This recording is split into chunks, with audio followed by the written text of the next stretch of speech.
Hello दोस्तों, मैं हूं Sandeep Singh. Welcome back to reinforce lifeline for the civil engineers. दोस्तों, आज हम आ गए इंडिया के सबसे मेगा प्रोजेक्ट्स के ऊपर। हम बात कर रहे हैं दिल्ली मुंबई एक्सप्रेसवे की, जो इंडिया का ड्रीम प्रोजेक्ट है। ये 1 लाख करोड़ की धनराशि से बनाया जा रहा है। आप यहाँ पे देख सकते हैं कि जैसा कि आपको पता है, ये आपका 8 लेन का एक्सप्रेसवे होने वाला है, जिसको हम फ्यूचर में 12 लेन तक एक्सपेंड कर सकते हैं। तो आप यहाँ पे देखेंगे कि यहाँ पे आपके रोड फर्नीचर का काम चल रहा है और आगे जो आपके एक्सपेंशन जॉइंट्स हैं वो आपके बनाए जा रहे हैं। हम यहाँ पे एक फ्लाईओवर के ऊपर खड़े हुए हैं, तो इसमें आप देखेंगे कि जो 4 लेन है वो यहाँ पे बनाई जा रही है और इसके दूसरी साइड आपकी 4 लेन है। तो टोटल ये आपका 8 लेन का एक्सप्रेसवे होने वाला है। आप यहाँ पे देखेंगे रोड मार्किंग का काम किया गया है, तो मैं आपको दिखाने की कोशिश करता हूँ। यहाँ पे देखेंगे ये आपको एक लेन आपका ये बनाया गया है, ये आपका 1 लेन बनाया गया है। आप यहाँ पे देख सकते हैं, ये आपका फर्स्ट लेन है, फिर ये आपका सेकेंड लेन है, वहाँ पे 3rd लेन है और वहाँ पे आपका 4th लेन है और 4 लाइन आपकी दूसरी साइड बनाई जा रही है, जो कि यहाँ पे अभी रोड मार्किंग का काम होना बाकी है। तो यहाँ पे देखेंगे हमने 2 तरह की मार्किंग कर रखी है। कॉर्नर्स में देखेंगे तो आपकी कंटिन्यूस मार्किंग है और बीच में देखेंगे आपकी ये ब्रोकन लाइंस बनाई गई हैं, डिसकंटिन्यूअस लाइन बनाई गई है, जिसका मतलब होता है लेन को सेपरेट करना। आप यहाँ पे देखेंगे ये हमारी क्या है, डिसकंटिन्यूअस लाइन बनाई गई है, इसका मतलब होता है लेन को सेपरेट करना। तो ये लेन को सेपरेट करने का काम कर रही है। तो ये जो हमारी 4 लेन है वो इन ब्रोकन लाइन के थ्रू इनको सेपरेट किया जा रहा है। अब यहाँ पे देखेंगे जो 1 लेन होती है वो कितने मीटर की होती है, क्या आप जानते हैं? अगर जानते हैं तो आप मुझे कमेंट करके बताइए, नहीं तो मैं आपको बताता हूँ। जो नॉर्मली हम लोग हाईवे बनाते हैं उसमें जो आपका 1 लेन का स्टैंडर्ड होता है वो आपका 3.5 मीटर का होता है एज पर IRC स्टैंडर्ड। लेकिन जब हम एक्सप्रेसवे की बात करते हैं तो एक्सप्रेसवे में जो आपका जो सिंगल लेन होता है, आप देखेंगे इसके सेंटर लाइन से उसके सेंटर लाइन तक जो आपका ये सिंगल लेन होता है, ये आपका 3.75 मीटर का होता है। तो ये डिफरेंस होता है आपका एक्सप्रेसवे में और हाईवे में, क्योंकि एक्सप्रेसवे में हाई स्पीड से हाई वॉल्यूम का ट्रैफिक फ्लो हो रहा होता है, तो हम थोड़ा सा लेन का ब्रेथ ज़्यादा रखते हैं, जो कि 3.75 मीटर होती है। अब यहाँ पे देखेंगे जैसे ये रोड मार्किंग किया गया है, तो रोड मार्किंग में आप देखेंगे हम लोग क्या यूज़ करते हैं। तो ये व्हाइट कलर की जो पट्टी है वो आपकी 1.5 मीटर की है और बीच में जो आप गैप देख रहे हैं वो करीबन 3 मीटर का गैप यहाँ पे दिया गया है। और इस पट्टी की अगर हम चौड़ाई की बात करें, जो कि आपकी 6 इंची की ये चौड़ाई बनाई गई है, इसकी जो थिकनेस होती है वो 2 से 3 mm के आसपास की थिकनेस रखी जाती है। यदि हम बात करें कि इसमें कौन सा मटेरियल यूज़ किया जाता है, जो हम मार्किंग करते हैं तो उसमें कौन सा मटेरियल यूज़ किया जाता है, तो सब मटेरियल के नाम पे हम लोग हॉट थर्मोप्लास्टिक के साथ रेक्ट्रो रिफ्लेक्टराइजिंग ग्लास बीड का यूज़ किया जाता है, जो कि आपको एक रेक्ट्रो रिफ्लेक्शन इफेक्ट देता है, जो कि रात के समय सभी व्हीकल्स को दिखाई दे रहा होता है। तो अगर कितना मटेरियल यूज़ किया जाता है, अगर हम इस मटेरियल की बात करें तो जो आपका हॉट थर्मोप्लास्टिक है वो करीबन आपका 2.5 kg पर मीटर स्क्वायर में लग रहा होता है। और जो इसमें हम लोग रेक्ट्रो रिफ्लेक्शन के लिए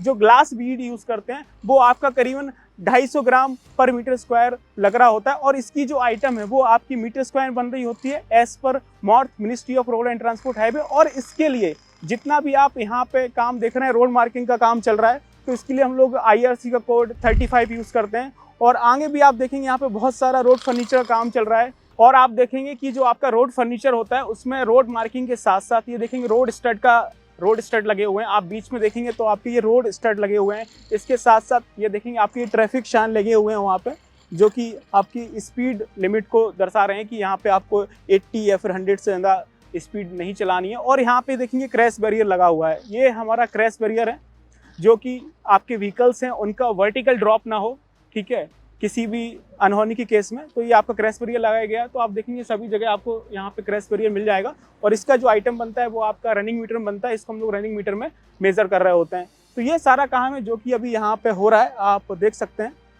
और दोस्तों, सबसे मुद्दे की बात, जैसे ये आपका एक्सप्रेसवे बन रहा है, इसी तरह से आपके हाईवे बनते हैं, रोड के कंस्ट्रक्शन का काम होता है। और इनके बारे में आप डिटेल में सीखना चाहते हैं, जैसा कि आपको पता है कि मैं आपको रोड हाईवे एक्सप्रेसवे सिखाता हूं, तो आप रोड हाईवे एक्सप्रेसवे के बारे में डिटेल में सीखना चाहते हैं कि जो आपके रोड हाईवे एक्सप्रेसवे उनका डिज़ाइनिंग कैसे होता है, ठीक है, हम MX रोड का कैसे यूज़ करते हैं, हम लोग सिविल 3D का यूज़ कैसे करते हैं इसको डिज़ाइन करने में। और इसके अलावा जो आपके रोड हाईवे एक्सप्रेसवे बन रहे हैं उनका एग्जीक्यूशन का काम कैसे होता है, साइट एग्जीक्यूशन कैसे होता है, और इसके क्वांटिटी सर्वेइंग का काम कैसे होता है, रोड हाईवे एक्सप्रेसवे की बिलिंग का काम कैसे होता है, अलग अलग प्रोजेक्ट के केस में। अगर हम EPC में काम कर रहे हैं तो कैसे होगा, बॉट में काम कर रहे हैं तो कैसे होगा, हैम में काम हो रहा है तो वो किस तरह से होगा। और जो भी आपके रोड हाईवे एक्सप्रेसवे में बनता है, फ्लेक्सिबल पेमेंट बनती है तो उसका काम कैसे होता है, रिजिड पेमेंट बनता है तो उसका काम कैसे होता है, फ्लेक्सिबल पेमेंट में कौन कौन सी लेयर्स आती हैं, उसके क्या स्टैंडर्ड स्पेसिफिकेशंस होते हैं, रिजिड पेमेंट में कौन कौन सी लेयर आती हैं, उसके क्या स्टैंडर्ड स्पेसिफिकेशंस होते हैं एज पर मॉर्थ, और उसका पूरा क्वांटिटी सर्विंग, ठीक है। और इसके बाद उसका पूरा बिलिंग, या फिर जो आपके रोड फर्नीचर का काम होता है उसके बारे में पूरी डिटेलिंग कि कौन कौन सा काम होता है, उसको हम लोग कैसे मेजर करते हैं। और रोड हाईवे एक्सप्रेसवे में जो आपके IRC के स्टैंडर्ड्स होते हैं, इंडियन रोड कांग्रेस के जो स्टैंडर्ड्स होते हैं, तो कौन कौन से IRC कोड यूज़ होते हैं, किस काम के लिए कौन सा IRC कोड यूज़ होता है।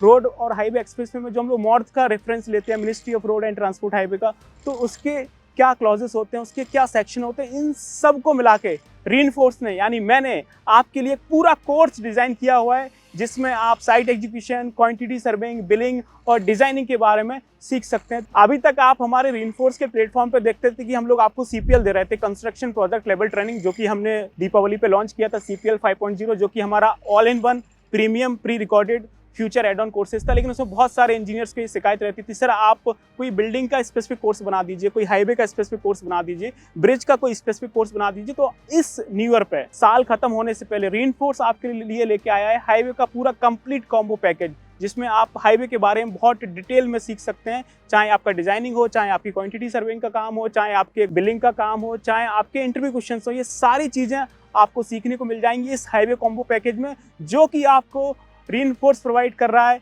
इस साल के एंड होने में मात्र 2,499 रुपए में। अब ये कैसे मिलेगा? इसके लिए सबसे पहले आपको डाउनलोड करना है रीइंफोर्स का एप्लीकेशन, जो कि आपको डिस्क्रिप्शन में लिंक मिल जाएगा। अदरवाइज आप हमारे गूगल प्ले स्टोर पर जाके हमारा एप्लीकेशन रीइंफोर्स डाउनलोड कर सकते हैं और वहाँ पे जाके आपको अपने मोबाइल नंबर से लॉगिन करना है, रजिस्टर करना है, जैसे कि आप बाकी अदर एप्लीकेशन पे करते हैं। और उसके बाद वहाँ पे फ्लैश हो रहा होगा हाईवे कॉम्बो पैकेज, जिसके लिए आपको कूपन कोड यूज़ करना है ऑफ 23।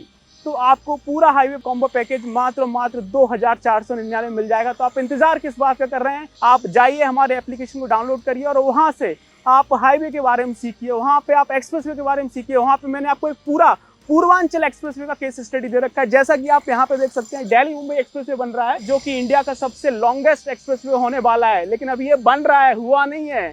तो उसी तरह से इंडिया का सबसे लॉन्गेस्ट ऑपरेशनल एक्सप्रेसवे है पूर्वांचल एक्सप्रेसवे, जिसका मैंने कंप्लीट केस स्टडी दिया है इस हाईवे कॉम्बो पैकेज में, जिसके बारे में आप पूरा डिटेल में सीख सकते हैं कि इसकी ड्राइंग्स को कैसे पढ़ना है, TCS को कैसे समझना है, प्लान एंड प्रोफाइल को कैसे समझना है, उसका एग्जीक्यूशन कैसे हुआ था, उसके क्वांटिटी सर्वेइंग के बारे में कैसे हुआ था, उसका BOQ कैसे बनाया जाता है। ये सारी चीज़ें मैंने आपको उसमें बना के दी हैं।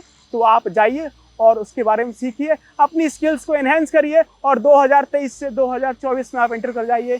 Thank you so much.